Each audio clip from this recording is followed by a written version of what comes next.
بصوا حبايبي، الكيكه الجميله اللي احنا عملناها دي عملناها من غير دقيق، من غير جلوتين. طبعا ما فيهاش جلوتين، ما فيهاش مواد دهنيه ولا سمنه ولا زيت، ما فيهاش سكر. هتاكلي منها براحتك وهتعجبك جدا وجميله وخفيفه على المعده. ان شاء الله تشوفوها وتجربوها. ويلا نصلي على النبي ونشوف الكيكه دي اتعملت ازاي. يلا بينا حبايبي.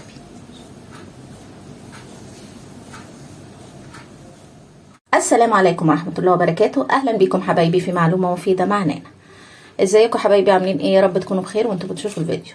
النهارده ان شاء الله هعمل لكم كيكه يا حبايبي جميله جدا، من غير جلوتين، ما فيهاش سكر، ما فيهاش سمنه، من غير ماده دهنيه، وما فيش دقيق كمان. يعني كيكه صحيه وتنفع للناس اللي هم بيعملوا دايت، وهتاكلي منها زي ما انت عايزه. نبدا بايه بقى؟ زي ما انتم شايفين كده حبايبي، كوبايه شوفان. حطينا كوبايه الشوفان، تمام يا حبايبي. نجيب بقى كوبايه لبن، لازم تكون سخنه. كوبايه الشوفان دي يا حبايبي هنحط عليها كوبايه اللبن برضو نفس المقدار، سخنه. تمام. الشوفان طبعا مش مطحون، خلاص اهو. ونقلبها كويس زي ما انتم شايفين كده حبايبي. خليه بقى كده عبال ما نشوف باقي المكونات بتاعه الكيكه يكون هو ايه، بس شويه. تمام. نيجي هنا حبايبي، قشرنا كام موزه؟ 3-4 موزات حسب ايه، يعني 3-4 كده. المقدار ده عايز 3 موزات 4. قشرناهم وهنهرسهم كويس وارجع لكم.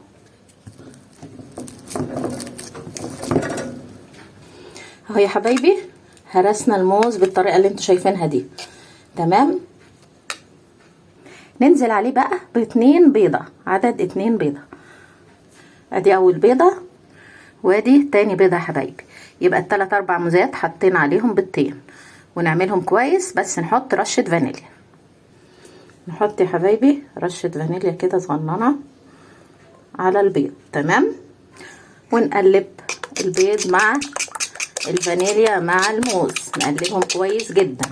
تمام. دي مش هتحتاج خلاط ولا اي حاجه. هقلبه وارجع لكم يا حبايبي.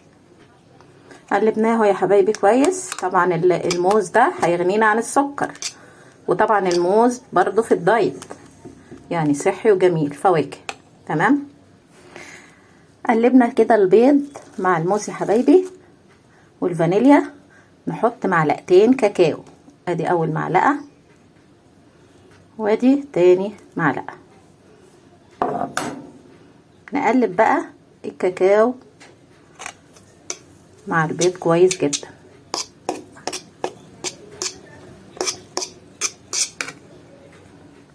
قلبنا الكاكاو يا حبايبي. اخر حاجه بقى نحط ايه، معلقه بيكنج باودر زي ما انتم شايفين كده. تمام. ونقلب بقى طبعا البيكنج باودر مع الموز مع البيض مع الكاكاو مع الفانيليا كويس جدا. هقلبه وارجع لكم. طبعا زي ما انتم شايفين كده ما حطيناش البيكنج باودر على الايه، على الشوفان واللبن، لانهم لسه سخنين، فحطيناهم على دي علشان ايه، البيكنج باودر ما يفقدش الخميره اللي هي فيه.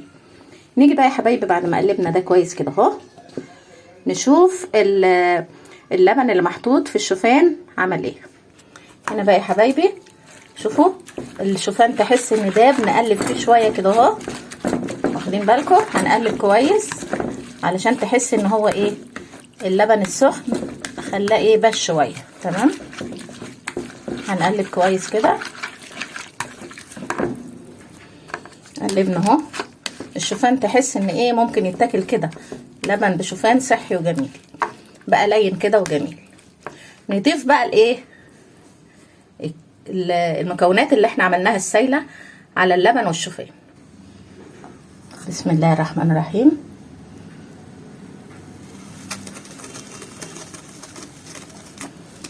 نحط المكونات كويس كده اهو،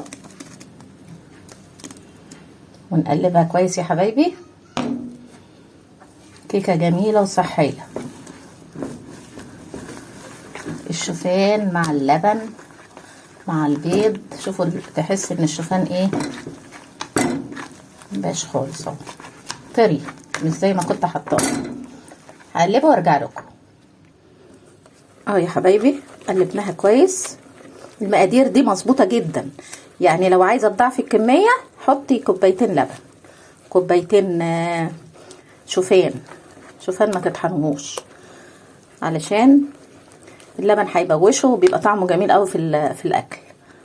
والموز بقى تضاعفي الموز، كل حاجه تضاعفي الكميه. اهو يا حبايبي شكله جميل ما شاء الله.